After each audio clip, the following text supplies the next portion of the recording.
فاصلوں کو تکلف ہے ہم سے اگر ہم بھی بے بس نہیں، بے سہارا نہیں۔ فاصلوں کو تکلف ہے ہم سے اگر ہم بھی بے بس نہیں، بے سہارا نہیں۔ خود انہی کو پکاریں گے ہم دور سے، راستے میں اگر پاؤں تھک جائیں گے،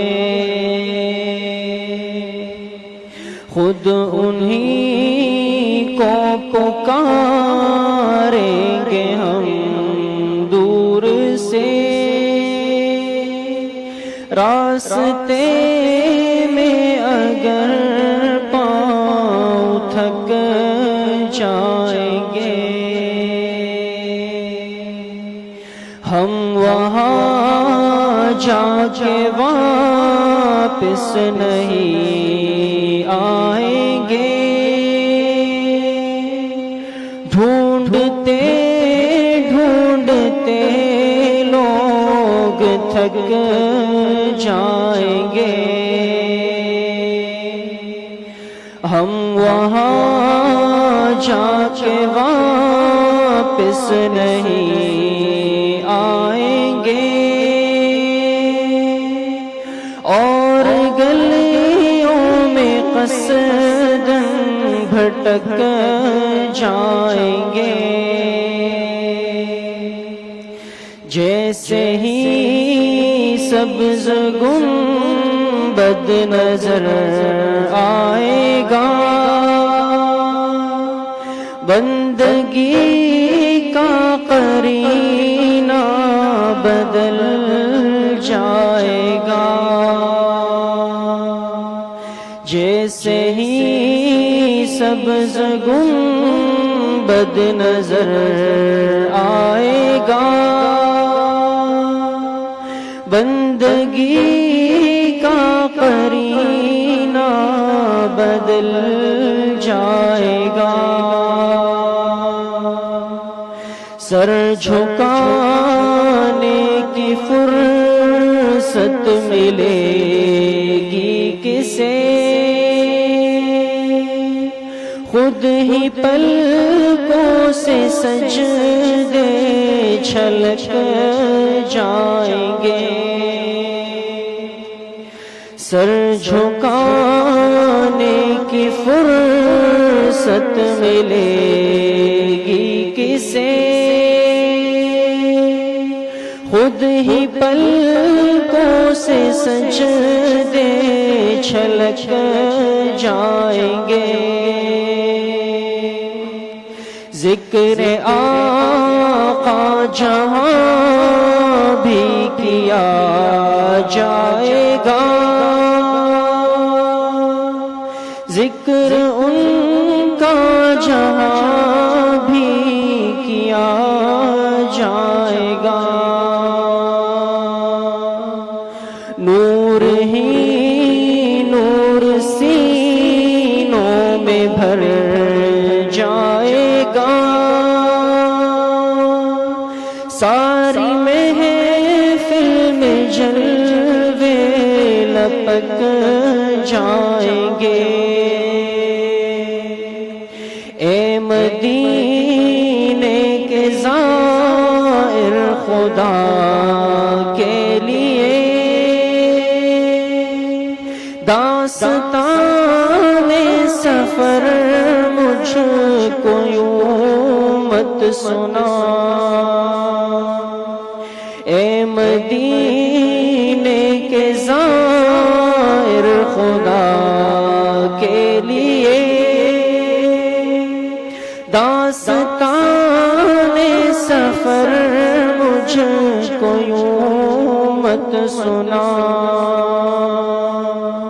بات بڑھ جائے گی دل تڑپ جائے گا، میرے محتاط آنسو چھلک جائیں گے، بات بڑھ جائے گی دل تڑپ جائے گا، میرے محتاط آنسو چھلک جائیں گے، فاصلوں کو تکلف ہے ہم سے اگر، ہم بھی بے بس نہیں، بے سہارا نہیں، فاصلوں کو تکلف ہے ہم سے اگر، ہم بھی بے بس نہیں، بے سہارا نہیں۔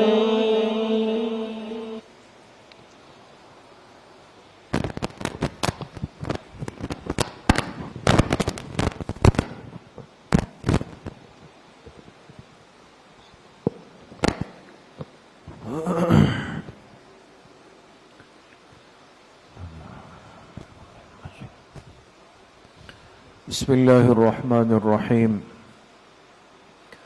الحمد للہ وکفا وسلام علی عباده الذین اصطفى، خصوصا علی سید الرسل وخاتم الانبیاء وعلى آلہ واصحابہ الاتقیاء، اما بعد فاعوذ باللہ من الشیطان الرجیم، بسم اللہ الرحمن الرحیم، وعد الله الذين آمنوا منكم وعملوا الصالحات ليستخلفنهم في الأرض كما استخلف الذين من قبلهم، وقال رسول الله صلى الله عليه وسلم اقتدوا بالذين من بعد أبي بكر وعمر، صدق الله وصدق رسوله النبي الكريم، یا رب صل وسلم دائما ابدا علی حبیبک خیر الخلق کلہم۔ تمام حضرات ایک مرتبہ محبت سے درود شریف پڑھ لیں۔ اللہم صل علی محمد وعلی آل محمد کما صلیت علی ابراہیم وعلی آل ابراہیم انک حمید مجید، اللہم بارک علی محمد وعلی آل محمد کما بارکت علی ابراہیم وعلی آل ابراہیم انک حمید مجید۔ میرے انتہائی قابل قدر دوستوں، بھائیوں اور بزرگوں، الحمدللہ تاریخ اسلام کے مبارک سلسلے کی آج 15ویں مجلس میں ہم سب یہاں پر جمع ہے۔ اللہ پاک آپ سب کے اس آنے کو، اس بیٹھنے کو، سننے اور سنانے کو اپنی بارگاہ عالیہ میں قبول فرمائے، اور ہم سب حاضرین و حاضرات، سامعین و سامعات کے ظاہر و باطن کی اصلاح کا ذریعہ بنائے۔ بات چل رہی تھی کہ ہمارے اس مبارک دین اسلام کی تاریخ سے اور تاریخی شخصیات سے اور تاریخ میں آنے والے ان حالات سے اس امت کو واقف ہونا بہت ضروری ہے کہ جن حالات کے اندر اس امت نے اپنے ایمان کی بھی حفاظت کی، اپنے دین کی بھی حفاظت کی، اور اپنی معاشرت اور نظریات کی بھی حفاظت کی۔ آج پوری دنیا ایک مشکل صورتحال سے گزر رہی ہے، اور ایک وبائی صورتحال ہے، اور دن بدن ایک نئی کیفیت، نیا عنوان، نئی ترتیب، نئی صورتحال سامنے آ رہی ہے۔ ایسا محسوس ہوتا ہے کہ انسان ایک پریشانی سے نکل کر دوسری پریشانی کے اندر جا رہا ہے۔ اب ایک عام آدمی اس سے پریشان ہے، دل برداشتہ ہے، سمجھ میں آ سکتا ہے، لیکن ایک مسلمان کو، صاحب کلمہ کو، اور جناب رسول اللہ صلی اللہ علیہ وسلم کی امت کو اس صورتحال سے ہرگز پریشان نہیں ہونا چاہیے. آپ تاریخ کی ان مجالس کے اندر اگر غور کریں گے، یہ قصے کہانیاں نہیں ہیں دوستو. ہم بار بار یہ بات عرض کرتے ہیں. اسلام کی تاریخ کو سننا، سمجھنا اور اس پہ غور و فکر کرنا اس لیے بھی آج بہت ضروری ہے کہ آج کے حالات سے کئی گنا زیادہ بدترین حالات اس امت پر آئے ہیں. کئی گنا زیادہ. لیکن عجیب بات یہ ہے کہ ان حالات کے اندر بھی ان لوگوں کے ایمان میں، عقیدے میں، اعمال میں کوئی تزلزل نہیں آیا، کمزوری، لچک نہیں آئی. اللہ کی ذات پر یقین، بھروسہ، ایمان اور مضبوط ہوا. آپ دیکھیں گے آج کی مجلس میں بھی آپ کو ایک پیغام ملے گا، ایک سبق ملے گا کہ ایک مسلمان کی زندگی ایک جہد مسلسل کا نام ہے، حرکت میں رہنے کا اور حالات کا جم کر مقابلہ کرنے کا نام ہے. کیوں؟ اس لیے کہ ہمارے اوپر ایک بہت بڑی طاقت ہے، ہمارے ساتھ ایک بہت بڑی طاقت ہے، اور وہ طاقت کس ذات کی ہے؟ اللہ تعالیٰ کی. اس طاقت کے ہوتے ہوئے ایک مومن کیوں پریشان ہو سکتا ہے؟ کیسے پریشان ہو سکتا ہے؟ لیکن یہ اسی صورت میں ممکن ہے جب آج کے مسلمان کو اپنی ذمہ داریوں کا احساس ہوگا، یہ حرکت کے اندر ہوگا، اس کا ایمانی جذبہ بیدار ہوگا. ہاتھ پیر ڈھیلے کرنے کے بعد ایک ہفتہ کام اور مارکیٹیں کیا بند ہوئی؟ ہمارا ایمانی کمزور ہو گیا. اب کیا ہوگا؟ لوگ بھوک سے مر جائیں گے. یہ تو ہمارے ایمان کی حالت ہے. اس لیے تاریخ کو دیکھیں. یہ ان لوگوں کی، ان ہستیوں کی تاریخ ہے جنہوں نے اس سے زیادہ مشکل حالات دیکھیں. آج کی مجلس میں آپ دیکھیں گے کہ آپ علیہ الصلوۃ والسلام کی تربیت اور محنت سے بنائی ہوئی جماعت، صحابہ اکرام رضوان اللہ علیہم اجمعین نے کس محنت کے ساتھ، جذبے کے ساتھ، بھرپور طاقت کے ساتھ کفری طاقتوں کا، دجالی فتنوں کا مقابلہ کیا ہے. بیٹھے نہیں ہیں، تھکا دیا ہے اپنے آپ کو. لیکن ان قربانیوں کا نتیجہ ہے کہ آج دین کی محنت، دعوت ہر جگہ پہ زندہ ہے. ہم تاریخ کے اندر پہنچے ہیں خلافت راشدہ تک. جناب رسول اللہ صلی اللہ علیہ وسلم جب اس دنیا سے پردہ فرما گئے تو سلسلہ نبوت کی تکمیل ہو گئی. اب ہر مسلمان کا یہ عقیدہ ہے کہ آپ علیہ الصلوۃ والسلام کے بعد کوئی نیا نبی بن کر اس دنیا میں نہیں آ سکتا، قیامت تک نہیں آ سکتا. آپ خاتم الانبیاء ہے، خاتم النبیین ہے. یہ سلسلہ نبوت آپ پہ مکمل ہوا. ایک سلسلہ مکمل ہوا اور ایک سلسلہ شروع ہوا. سلسلہ جو شروع ہوا وہ کون سا تھا؟ سلسلہ خلافت تھا.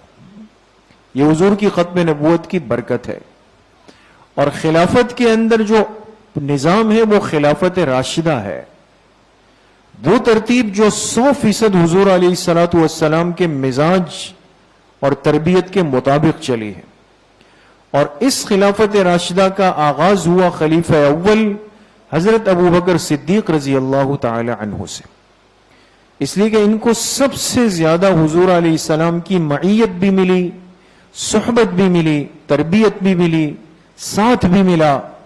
ہر موقع کے ہم راز، ہم شناس، ہم مزاج ساتھی. اس لیے خلافت جب شروع ہوئی تو یہ ذمہ داری ان کے کندھوں پر ڈال دی گئی. ان کی خلافت کو 2 حصوں میں ہم نے تقسیم کیا زندگی کو.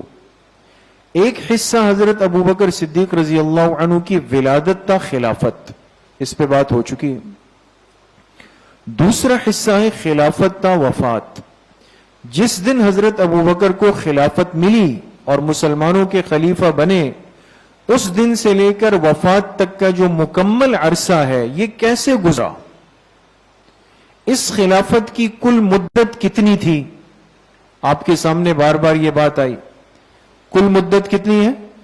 2 سال 3 مہینے 10 دن. دیکھیں کوئی لمبا عرصہ نہیں ہے، کم عرصہ ہے. ایک کام بہت بڑا کر کے گئے. 2 سال 3 مہینے 10 دن خلافت تا وفات، یہ ٹوٹل عرصہ ہے. لیکن اس مختصر عرصے کے اندر انہوں نے امت کو کیسے سنبھالا دیا ہے. دیکھیں، آج ہم بات کریں گے حصہ ششم. 5 حصے گزر چکے خلافت تا وفات کے، آج 6واں حصہ ہے. جی، آپ کے دور خلافت کے بارے میں 3 باتیں ہیں. سب سے پہلی بات یہ کہ جب مسلمانوں کے خلیفہ مقرر ہوئے، ایک خطبہ دیا، بڑا تاریخی خطبہ، وہ آ چکا ہے. دوسری بات یہ کہ خلافت کے نظام کو کس ترتیب پر، کس نہج پر، کس انداز پہ چلایا. یہ بادشاہت نہیں تھی، حکمرانی نہیں تھی، نہیں، ایک نظام تھا. اس پہ بھی ہم بات کر چکے. تیسری بات یہ کہ اس اتنے مختصر عرصے کے اندر حضرت ابوبکر صدیق رضی اللہ عنہ امت کو بہت کچھ دے کے گئے. ان کے کارنامے بہت بڑے. تو بات چل رہی ہے آپ رضی اللہ عنہ کے دور خلافت کے کارنامے کیا ہیں، بڑے بڑے. جی، 4 باتیں ہیں. سب سے پہلا کارنامہ یہ تھا کہ لشکر اسامہ کو روانہ کیا. مشکل حالات میں اہم فیصلے کرنا یہ ہر کس و ناکس کا کام نہیں ہوتا دوستو. جب حالات سخت ہو جاتے ہیں نا، ایسے موقع پر انسان کیا فیصلہ کرے، یہ آسان کام نہیں ہوتا، یہ بہت مشکل ہوتا ہے. اور اس کے لیے ایک پائیداری اور مضبوطی چاہیے، جیدار آدمی بندہ چاہیے. تو ایک لشکر تھا جو حضرت اسامہ ابن زید رضی اللہ عنہ کی قیادت میں خود آپ علیہ السلام نے روانہ کیا تھا. آپ کو یاد ہے نا، روانہ کیا. لیکن ابھی وہ مدینہ سے باہر ہی پہنچا تھا کہ اطلاع آئی کہ حضور علیہ السلام دنیا سے تشریف لے گئے. یہ لوگ واپس آئے، حضور کے جنازے میں شریک ہو گئے. اب لوگوں کی 2 رائے بن گئی. ایک طبقے نے کہا کہ چونکہ آپ علیہ السلام موجود نہیں اور امت کو جوڑنا ہے، لہذا اب اس لشکر کو نہیں بھیجے، اس کو روک دیا جائے. لیکن حضرت ابوبکر نے فرمایا کہ جس جماعت کو یہ حضور علیہ السلام نے روانہ کیا تھا، ابوبکر اس کو کیسے روک سکتا، وہ تو جائے گی. سخت حالات میں مضبوط فیصلہ کیا، سٹینڈ لیا. دوسرا ان کا اہم ترین کارنامہ جو آپ کے سامنے تفصیلی بات ہوئی، فتنہ ارتداد کی سرکوبی فرمائی. جب آپ علیہ السلام دنیا سے تشریف لے گئے اور حضرت ابوبکر صدیق رضی اللہ عنہ خلیفہ بنے، جگہ جگہ لوگ مرتد ہونے لگے.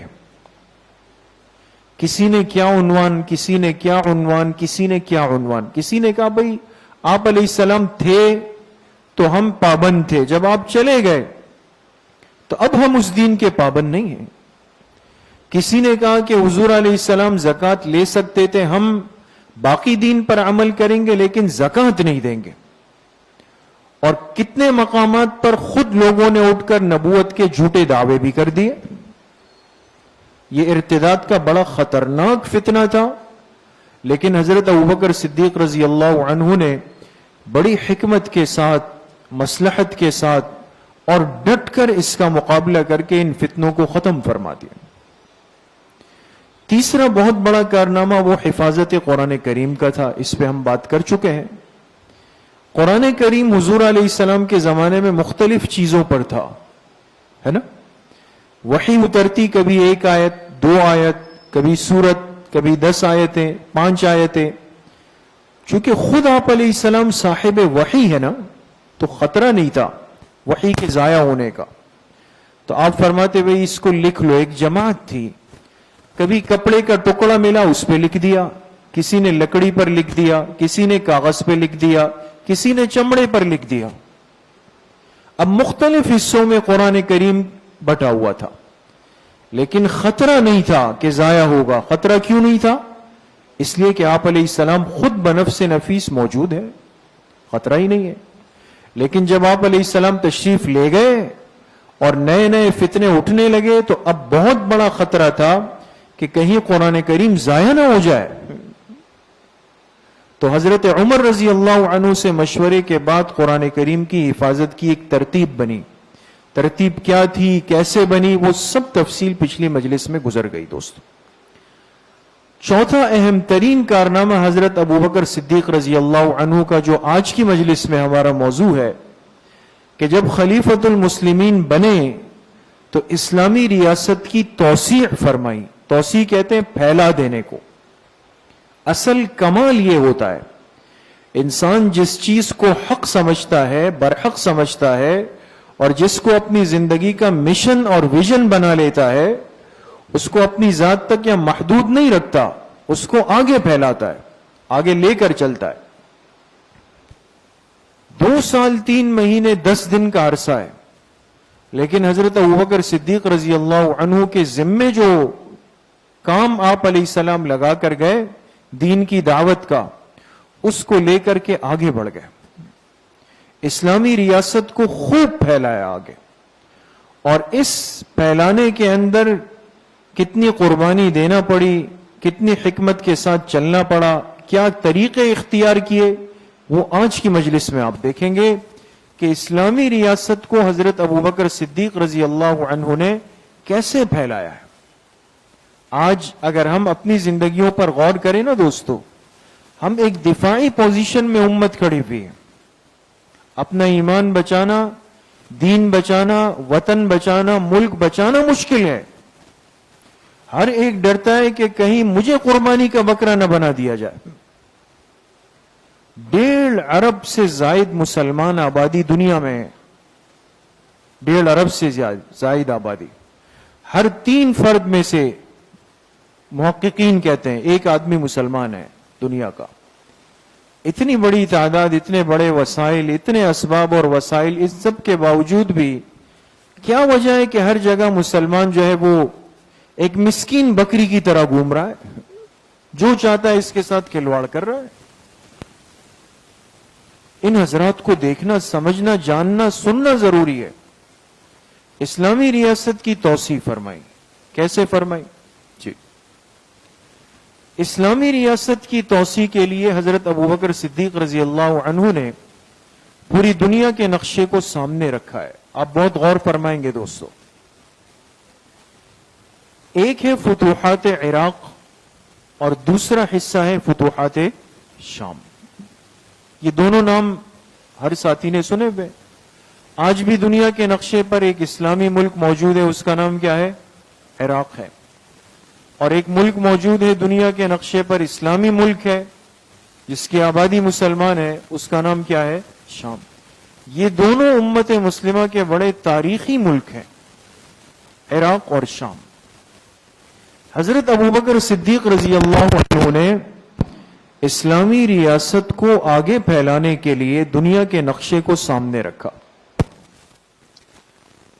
انہوں نے فیصلہ کیا کہ اسلامی ریاست کو پھیلانے کے لیے بہت ضروری ہے کہ ہمیں اپنی جماعتوں کی تشکیل کرنی ہوگی 2 مقامات پر.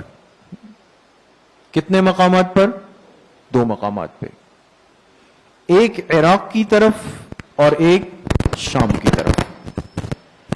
اب سمجھنا یہ ہے کہ یہ 2 ملک کیوں خاص کیے. اصل بات یہ سمجھنی ہے دوستوں. جی، عراق اور شام کی خصوصیت کی وجہ کیا ہے؟ اس کے لیے آپ حضرات کو تھوڑا سا پیچھے سیرت طیبہ میں جانا پڑے گا دوستوں. آپ علیہ الصلوۃ والسلام کی مبارک زندگی میں غزوہ خندق اسلامی تاریخ کا ایک بہت بڑا معرکہ ہوا ہے نا. آپ جانتے ہیں غزوہ خندق، جس میں پورا کفر جمع ہو کر آ گیا مدینہ منورہ. اور جب مدینہ کے قریب پہنچا تو آپ علیہ السلام نے حضرت سلمان فارسی رضی اللہ عنہ، ایک صحابی تھے، ان کے مشورے سے کیا کیا کہ مدینہ کے باہر ایک بہت بڑی خندق کھود دی. یہ ان کا مشورہ تھا کہ ہم لوگ فارس والے دشمن سے مقابلے کے لیے خندق کھود دیتے ہیں تاکہ وہ پار نہیں کر سکے. غزوہ خندق کے اندر صحابہ خندق کھود رہے ہیں. اب آپ کو سمجھ آئے گا دوستو. ایک جگہ خندق کھودتے ہوئے صحابہ پھنس گئے. بیچ میں ایک اتنی بڑی چٹان، ایک پتھر آ گیا، کسی سے ٹوٹ نہیں رہا. ہر جیدار جاندار نے کوشش کی لیکن پتھر نہیں ٹوٹ رہا. آپ علیہ السلام کو بتایا گیا تو آپ نے وہ کدال لی جس سے پتھر توڑا جا رہا تھا، اور وہ کدال لے کر آپ نے اس چٹان کو 3 دفعہ ماری. 3 دفعہ. پہلی دفعہ ماری اس سے چنگاریاں اڑی اور ایسا لگا جیسے وہ جگہ روشن ہو گئی. پھر دوسری دفعہ, پھر تیسری دفعہ. 3 کدالیں ماری اور تینوں دفعہ چنگاریاں اڑی اور روشنی کی کیفیت بنی. آپ علیہ الصلوۃ والسلام نے یہ فرمایا کہ پہلی مرتبہ جب روشنی ہوئی تو یمن, دوسری مرتبہ میں فارس اور تیسری مرتبہ میں روم کا ذکر فرمایا کہ اللہ پاک نے یہ 3 مقامات مجھے دے دیے. حالانکہ مدینہ منورہ میں, اور روم اور فارس اور یمن اس زمانے کی سپر پاور طاقتیں. کوئی سوچ بھی نہیں سکتا کہ اتنی چھوٹی سی جماعت ان سے مقابلے کا اور ان پر قبضے کا دعویٰ کر رہی ہے. لیکن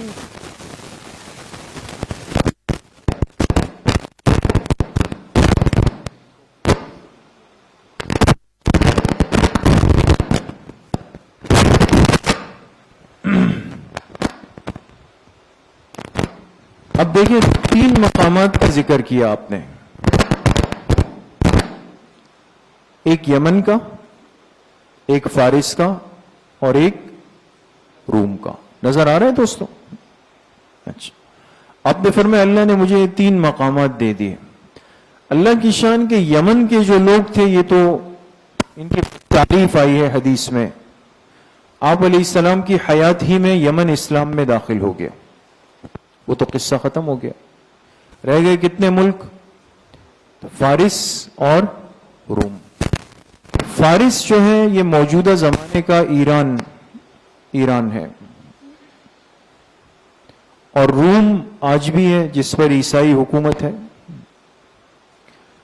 اب آپ کو سمجھ آئے گا کہ حضرت ابوبکر صدیق رضی اللہ عنہ نے عراق اور شام کا انتخاب کیوں کیا. دیکھیں, فتوحات عراق یہ تھا اصل میں ایران کی جانب پیش قدمی تھی. کس کی جانب؟ ایران.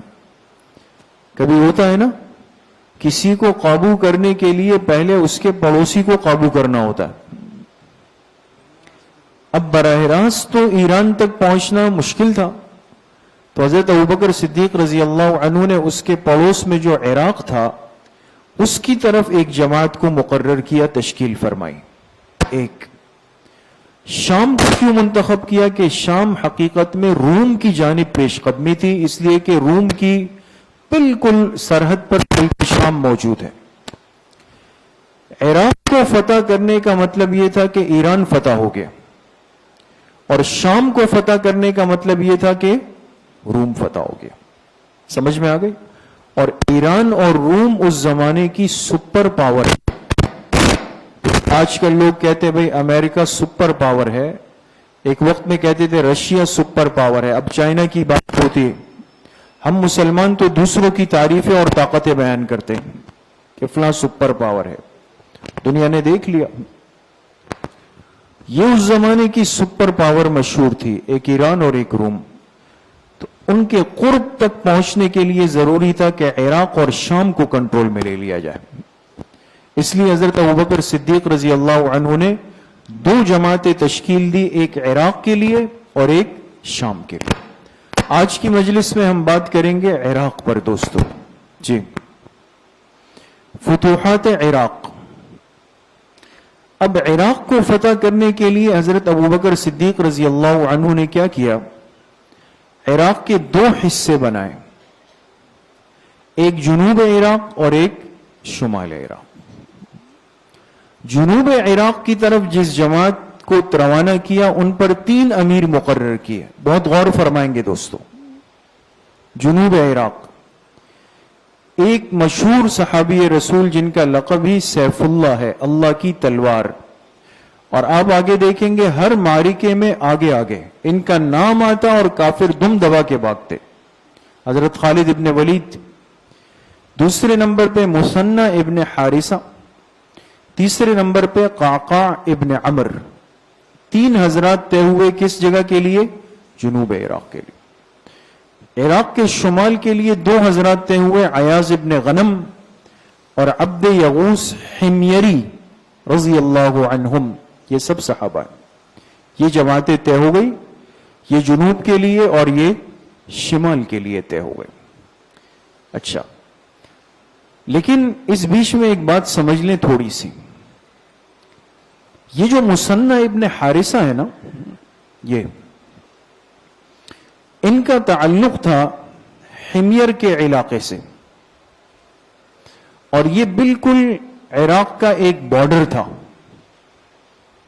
انہوں نے آ کے حضرت ابوبکر صدیق رضی اللہ عنہ سے اکیلے میں ملاقات کی اور ان سے کہا، امیر المومنین، آپ جس جگہ جماعتیں روانہ کر رہے ہیں، میں ان لوگوں کی مکاری سے، فریب سے، دھوکے سے، تدبیروں سے اچھی طرح واقف ہوں، لہذا آپ ہمیں ایک ساتھ مت بھیجیں، تقسیم کر دیں، اور مجھے اجازت دے کہ میں جا کر اپنی ترتیب پر ان سے مقابلے کی ترتیب پہلے بنا لوں اور خالد ابن ولید بعد میں آ کر مجھ سے مل لیں. بات سمجھ میں آ گئی؟ حضرت ابوبکر صدیق رضی اللہ عنہ نے فرمایا، ٹھیک ہے، آپ ایسا کر لیں. سمجھ میں آ گئی؟ تو یہ ذہن میں رکھے کہ فتوحات عراق میں عراق کو کتنے حصوں میں بانٹا گیا؟ 2 حصوں، ایک جنوب اور ایک شمال. جنوب کے لیے کتنے امیر طے ہوئے؟ 3. شمال کے لیے 2 امیر طے ہوئے. جی، اب فتوحات عراق میں ایک لفظ بار بار آئے گا، اس لیے اس کو ابھی سے ذہن میں رکھیں. فتوحات عراق میں مرکزی مقام تھا حیرہ. حیرہ جو جزیرۃ العرب میں تھا لیکن ایرانی حکومت کے ماتحت تھا. اب بات کو سمجھے دوستوں، بعض دفعہ ہوتا کیا ہے کہ ایک ملک دوسرے ملک سے ہزاروں میل دور ہوتا ہے لیکن وہ ملک اس پہ حکومت کر رہا ہوتا ہے. آپ سمجھدار لوگ ہیں، آپ جانتے ہیں کہ جب تک پاکستان تقسیم نہیں ہوا تھا یہ سب بر صغیر پاک و ہند کہلاتا تھا نا، لیکن حکومت کون کر رہے تھے؟ انگریز کر رہے تھے. کہاں مغرب ہے اور کہاں ہندوستان ہے؟ وہ 7 سمندر پار سے آ کے ہم پر حکومت کر رہا ہے. کبھی یہ بھی ہو جاتا ہے اور یہ بہت بڑی مصیبت ہوتی ہے. اب دیکھیں یہ جو حیرہ کا علاقہ ہے نا، حیرہ یہ تھا تو جزیرۃ العرب میں، عرب کا علاقہ ہے، لیکن کس حکومت کی ماتحتی میں تھا؟ ایرانی حکومت کی. اور اس جگہ کی وجہ سے ایرانی حکومت بھرپور شرارتیں کرتی تھی اور اس جگہ انہوں نے اپنے جاسوس، اپنے لوگ، اپنے کارندے، اپنے گماشتے، اپنے لوگ بٹھائے ہوئے تھے اور وقتاً فوقتاً وہ لوگ آ کے جزیرۃ العرب میں مسلمانوں کو پریشان کرتے تھے. اس لیے فتوحات عراق میں یہ حیرہ کا لفظ آپ کو بار بار ملے گا اور یہ وہ مرکزی مقام ہے جس پر سب سے آخر میں جا کے بھرپور مقابلہ ہوا اور حضرت خالد ابن ولید نے اس کو فتح کیا. اس لیے کہ جو ہیڈ کوارٹر مرکز ہوتا ہے نا، اس کی حفاظت کے لیے جان لگا دی جاتی ہے. اس لیے فارس والوں نے، ایران والوں نے حیرہ کی حفاظت کی پوری کوشش کی آخر تک، لیکن اللہ پاک کی مدد تھی، حضرت خالد ابن ولید پہنچے اور ان کو شکست فاش دی. جی، اب دیکھیں دوستو، ہم بات کر رہے ہیں فتوحات عراق پر، شام پر نہیں، وہ اگلی مجلس میں. عراق کے اندر 2 بڑے مشہور دریا ہیں، یہ عراق کا نقشہ ہے. ایک دریائے فرات ہے اور ایک دریائے دجلہ ہے. یہ مشہور ترین دریائے جو آج بھی موجود ہے. ایک دریائے فرات ہے، ایک دریائے دجلہ ہے. یہ جو دریائے فرات ہے نا دوستوں، یہ کربلا کا علاقہ، کوفہ، نجف، یہ جو مشہور علاقے ہیں نا آج کل کے مشہور جن کے نام ہم سنتے ہیں، کربلا ہے، کوفہ ہے، نجف ہے، یہ تینوں علاقے دریائے فرات کے ساتھ لگتے ہیں. اور بغداد کا جو مشہور علاقہ ہے، بغداد، یہ بغداد نہیں ہے، بغداد با پر پیش ہے، بغداد کا علاقہ یہ کس کے کنارے پڑتا ہے؟ دریائے دجلہ کے کنارے پڑتا. یہ عراق کا ایک نقشہ آپ حضرات کے سامنے. جی، اب دیکھیں، اب حضرت ابوبکر صدیق رضی اللہ عنہ تشکیل فرمائیں گے. اصل ہیڈ کوارٹر ہے حیرہ، یہ ذہن میں رکھیں ہم. لیکن اس حیرہ تک پہنچنا اتنا آسان نہیں تھا. آپ ابھی دیکھیں گے اس سے پہلے 10 مقامات پہ جنگیں ہوئی، جہاد ہوا، لڑائیاں ہوئی، قربانیاں ہوئی. تب کہیں جا کر اس پر قبضہ کیا گیا. تو اب حیرہ تک پہنچنے کے لیے ایک ترتیب بنائی, 2 جماعتیں بھیجی گئی. پہلی جماعت حضرت خالد ابن ولید رضی اللہ عنہ ہے, یہ ہے, آگے کریں جی. خالد ابن ولید رضی اللہ عنہ یہ یمامہ کا علاقہ ہے. کون سا علاقہ ہے؟ یمامہ.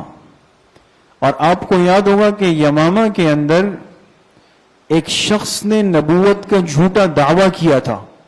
کسی کو نام پتہ ہے؟ مسیلمہ کذاب. جب حضرت خالد ابن ولید نے ان کو شکست دی, مار دیا, ختم ہو گئے. یمامہ میں حضرت خالد ابن ولید تھے کہ حضرت ابوبکر کا پیغام آیا کہ آپ عراق کی طرف چلے جائیں. تو خالد ابن ولید چل کر ابلہ مقام ہے, یہ ابلہ آ گئے, یہاں پہنچ گئے. یہاں سے اور ابلہ کے اندر جو فارسی حکومت تھی, ایرانی حکومت تھی, ان کے لشکروں نے حضرت خالد ابن ولید کا بھرپور مقابلہ کیا. لیکن حضرت خالد ابن ولید تو اللہ کی تلوار تھے, وہ بھی ڈٹ گئے اور ان کو شکست فاش دے دی. دوسری طرف سے یہ صحابی ہے عیاض ابن غنم رضی اللہ عنہ. ان کو حضرت ابوبکر نے روانہ کیا, مسیخ علاقہ ہے, مسیخ, یہاں پر بھیجا. اور انہوں نے بھی یہاں پر ایرانی لشکر کا بھرپور مقابلہ کیا اور ان کو شکست دے دی. دیکھیں یہ بات یاد رکھیں کہ لفظ ایران کا بار بار آئے گا, لیکن ہم بات کر رہے ہیں فتوحات عراق کے. مسیخ بھی فتح ہو گیا, ابلہ بھی فتح ہو گیا. یہ 2 جگہ فتح ہو گئی. آگے اب دیکھیں جی. اب یہ علاقہ ہے کاظمہ. یہ کاظمہ کا علاقہ آج بھی موجود ہے دوستو. دنیا کے نقشے پر کاظمہ آج بھی موجود ہے اور یہ عراق کے بالکل قریب علاقہ ہے. حضرت خالد ابن ولید اب جا رہے ہیں عراق کی طرف. راستے میں کاظمہ کا علاقہ آیا اور جب کاظمہ پہنچے تو یہاں پر ایرانیوں کا ایک بہت بڑا مشہور کمانڈر تھا, اس کا نام تھا ہرمز. کوئی اس کے مقابلے کا نہیں تھا. اور اس کی عادت یہ تھی کہ یہ پہلے ہمیشہ مبارزت, اکیلے مقابلے کے لیے للکارتا تھا کہ ہے کوئی جو میرا مقابلہ کرے. ہرمز نے آواز دی حضرت خالد ابن ولید کو. ان کو لگا شاید یہ عام آدمی ہے. حضرت خالد ابن ولید گئے اور ایک ہی وار میں اس کو مار گرا دیا. ہرمز کو مار دیا. اس کے سر پہ ایک قیمتی تاج تھا. سیرت کی کتابوں میں لکھا ہے کہ اس زمانے میں اس تاج کی قیمت تھی 10 لاکھ درہم. 10 لاکھ درہم قیمت تھی جو اس کے سر سے گرا ہرمز کے.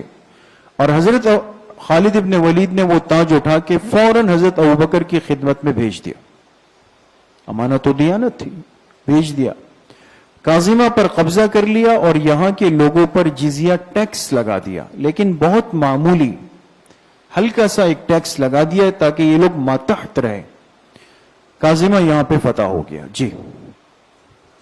یہاں سے حضرت خالد ابن ولید روانہ ہو گئے اور یہ مزار کا علاقہ ہے. مزار, ایک تو ہمارے ہاں مزار کہتے ہیں نا, اس پہ زا آتی ہے, یہ ذال والا مزار ہے.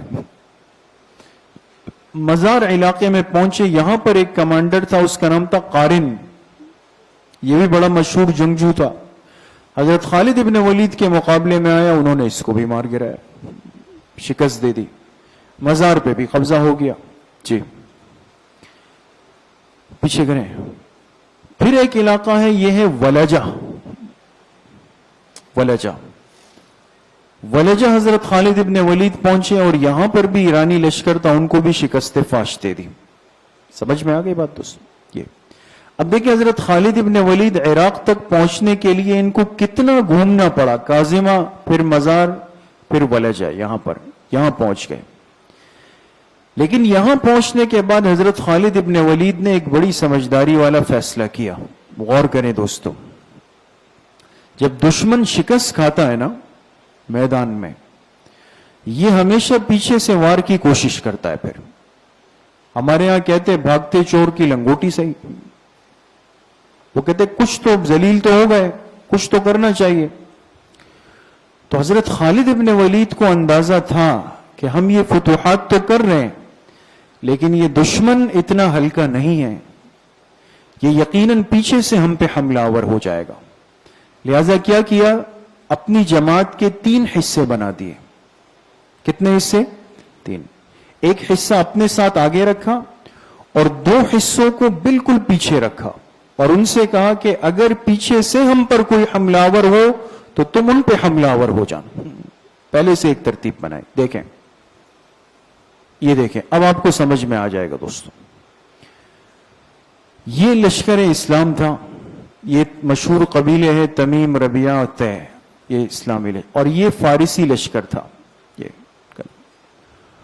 اور جب مسلمان فتح کر کے جا رہے تھے وہی ہوا کہ فارس کے لوگوں نے پیچھے سے حملہ کیا.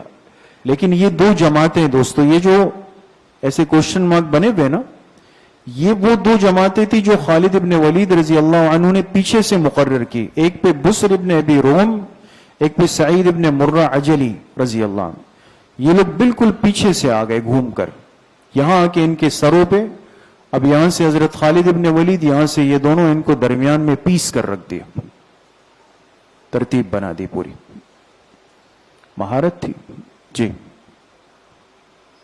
آگے یہ ہے الیس کا علاقہ. ولجہ سے فارغ ہو کے الیس گئے, یہاں بھی شکست دے دی.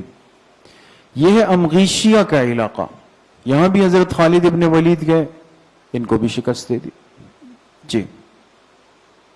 اب دیکھیں, یہ ساری ترتیبیں میں نے آپ سے عرض کیا کہ اصل جو مقام تھا وہ کون سا تھا؟ حیرہ. یہ ذہن میں رکھیں, اصل مسلمانوں نے پہنچنا تھا حیرہ تک. اور دیکھیں اس حیرہ تک پہنچنے تک ان کو کتنا مقابلہ کر کے جانا پڑا, کتنے شکست دے کر جانا پڑا. حیرہ تک حضرت خالد ابن ولید پہنچ گئے, اور جب یہاں پہنچے تو خالد ابن ولید نے لشکر کے 4 حصے اب بنا دیے. اللہ کی شان, ان میں سے جو 3 امراء تھے تینوں کا نام زرار ہے. زرار ابن ازور, زرار ابن خطاب, زرار ابن مقارن, اور چوتھے ہیں مسنہ ابن حارثہ. ان 4 جماعتوں کو مقرر کیا, الگ الگ حصے بنائے اور خود مرکزی کمان سنبھال دی اور جا کے حیرہ پر حملہ آور ہو گئے. اب 4 حصے وہ, 5ویں یہ, 5 طرف سے حیرہ پر حملہ ہو گیا اور حیرہ کو شکست دے کر اس پہ بھی کنٹرول حاصل کر لیا. یعنی آپ اسلامی تاریخ کو دیکھیں گے نا, آپ کو سمجھ آئے گا. اب وہاں آپ خود بتائیں کون سی تعلیم تھی, کون سے کالج تھے, کون سی ٹیکنالوجی تھی, کیا تھا, لیکن اللہ کی ذات پر یقین, حضور علیہ السلام کی تربیت. انسان جب اللہ سے تعلق جوڑ لیتا ہے اللہ پاک ان کو فراست ایمانی نصیب فرما دیتے, کھول دیتے ہیں ان پر. حیرہ فتح ہو گیا. جب حیرہ فتح ہو گیا تو یہ ایک بہت بڑی بات تھی کہ عراق کا صدر مقام فتح ہو گیا. یہاں ایک بڑا عجیب و غریب واقعہ پیش آیا حیرہ کے اندر. اب جب حیرہ فتح ہو گیا تو حضرت خالد ابن ولید بیٹھے ہوئے, دیکھا ایک آدمی چھپ چھپا کے جا رہا ہے, جیسے کوئی چیز چھپا کے جا رہے ہوتے ہیں نا, اگر پکڑو اس آدمی کو, مشکوک ہے. جب اس کو پکڑا تو اس کے جسم پر ایک تھیلا بندھا ہوا تھا, وہ تھیلا کھل کے نیچے گر گیا.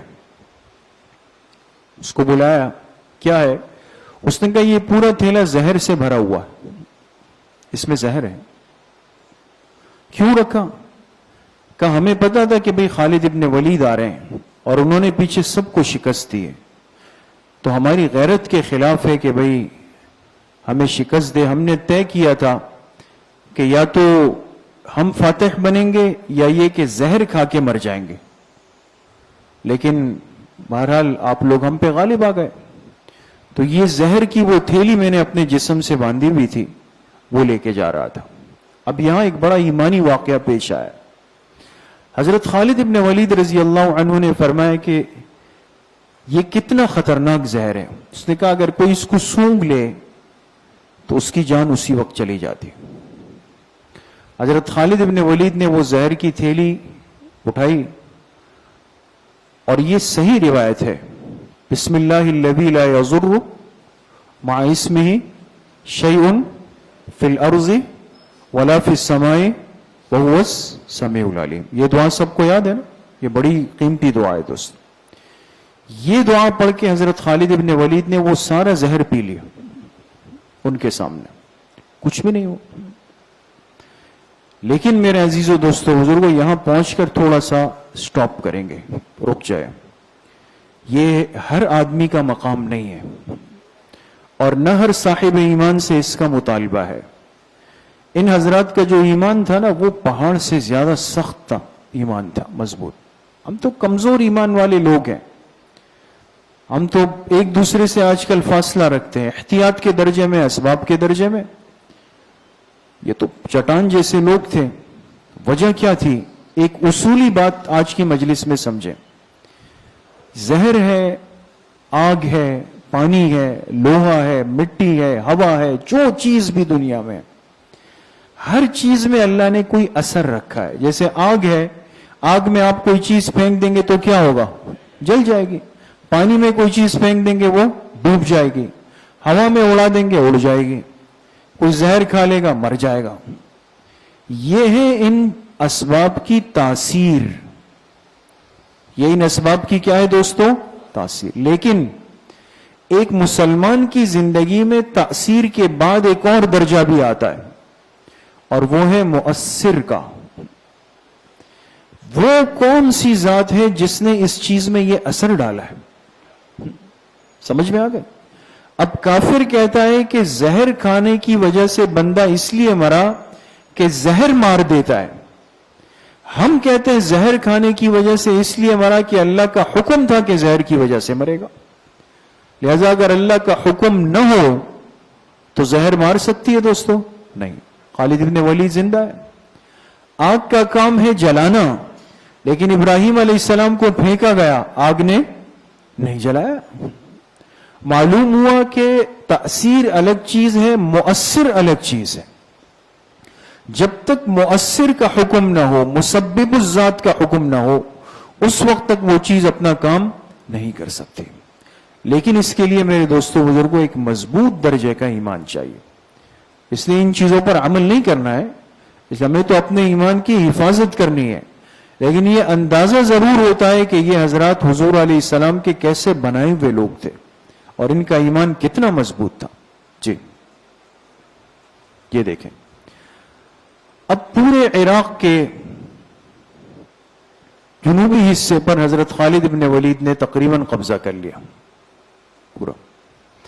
اس بیچ اطلاع آئی حضرت خالد ابن ولید کو کہ جنوب عراق میں, یہ تو شمال پہ قبضہ ہو گیا پورا. حضرت خالد جب فارغ ہوئے تو پیغام آیا کہ شمال میں عیاض ابن غنم آپ کے انتظار میں ہے, دومت الجندل, آپ وہاں چلے جائیں. اب جنوب پر قبضہ ہو گیا, اب شمال کی طرف دومت الجندل گئے. جی یہ دیکھیں, یہ حیرہ میں حضرت خالد ابن ولید تھے اور یہ چل کر جا رہے دومت الجندل. اس کا مرکزی مقام تھا انبار. اس جگہ کا نام کیا تھا؟ انبار. یہاں عیاض ابن غنم انتظار کر رہے تھے. خالد ابن ولید حیرہ سے انبار گئے اور جیسے ہی وہاں پہنچے تو انہوں نے کہا اللہ کی تلوار آ گئی. کافروں نے کہا اللہ کی تلوار آ گئی ہے, اب کیا کریں گے؟ وہاں بھی ایرانیوں کو شکست دے دی اور اس انبار پہ بھی قبضہ کر لیا. جنوبی عراق بھی شمالی عراق بھی دونوں مسلمانوں کے زیر نگین آ گئے. جی اب دیکھیں آپ حضرات, اب یہ انبار کا علاقہ ہے, اس پہ حضرت خالد ابن ولید اور آپ کی جماعت نے قبضہ کر لیا. جی یہاں سے چل کر علاقہ ہے عین التمر. یہاں پتہ چلا کہ ایرانی لشکر یہاں جمع ہو رہا ہے. جب چور بھاگتا ہے نا تو کوئی جگہ ڈھونڈتا ہے, وہ ان کے پیچھے یہاں ہے, یہاں پہ ان کو شکست دے دی عین التمر کے اندر. جی اب دیکھیں, یہ عین التمر کا علاقہ ہے. آگے یہ دومت الجندل کا علاقہ ہے. خالد ابن ولید یہاں سے چل کر آئے, دومت الجندل کو بھی فتح کر لیا. جی اب آپ دیکھیں, یہ عین التمر ہے, حسید ہے, خنافس ہے, آگے مسیخ ہے, ثنی ہے، زمیل ہے، رضاب ہے، فراز ہے. یہاں پہنچ جائیں دوستو. یہ وہ آخری علاقہ ہے عراق کا جس کا نام ہے فراز. کیا علاقہ ہے؟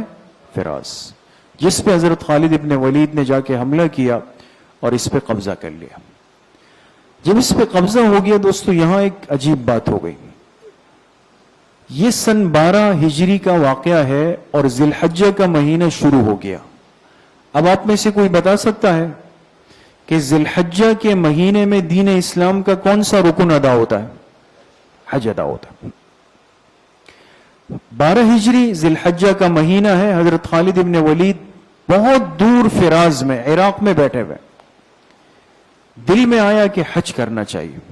حالت جہاد میں پوری جماعت ساتھ میں، لیکن چونکہ عراق پر قبضہ ہو چکا ہے نا، تو فراز سے روانہ کیا لشکر کو حیرہ، اور خود خاموشی سے حج کے لیے گئے اور واپس حج سے ہو کر حیرہ پہنچ گئے. لوگوں کو معلوم بھی نہیں ہوا.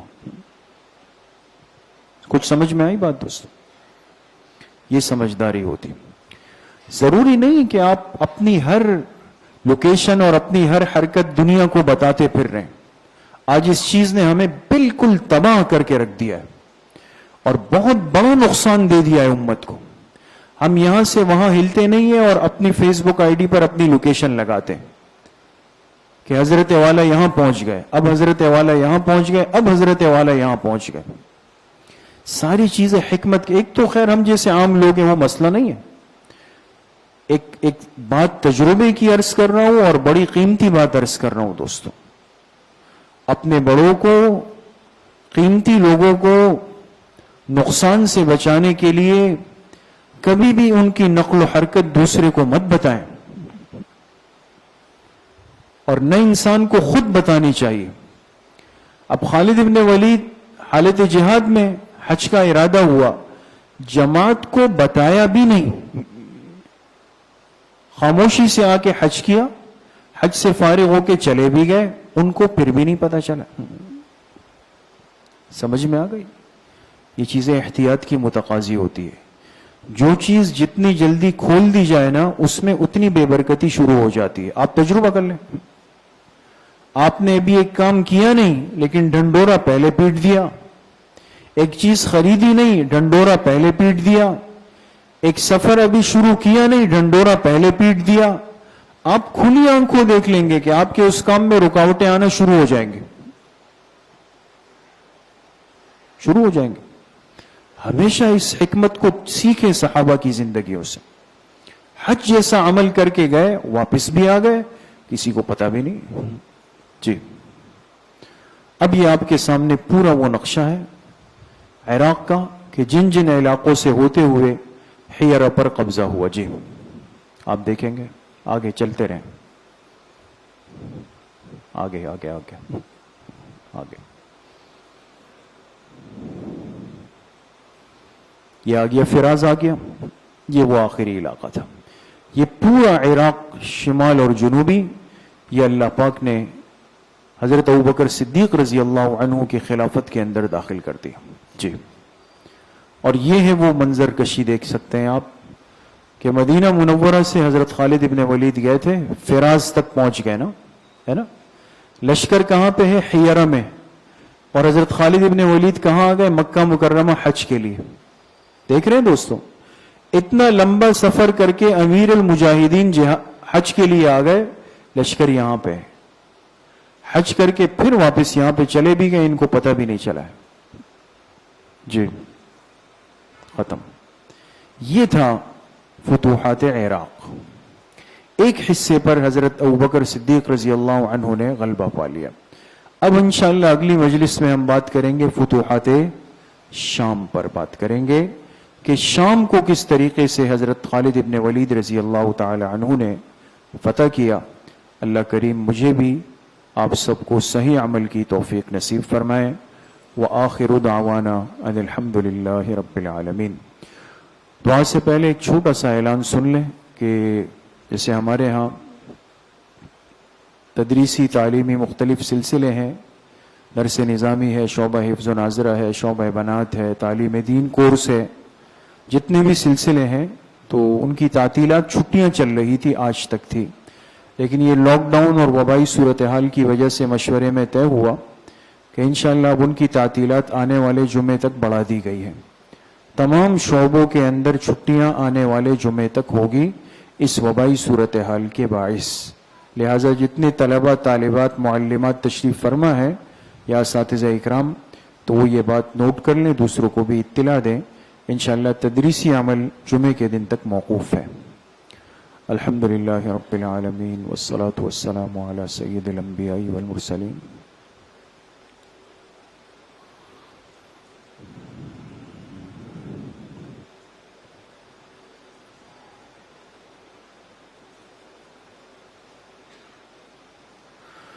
وصلی اللہ وسلم علی نبینا محمد وآلہ واصحابہ اجمعین برحمتک یا ارحم الراحمین۔ تعلیم دین کورس والوں کی بھی انشاءاللہ چھٹی ہے، بنات کی، آن لائن، سب کی، اور انشاءاللہ عشاء کی نماز کے بعد اصلاحی بیان اور ذکر مراقبے کی مجلس ہوگی۔ السلام علیکم ورحمۃ اللہ۔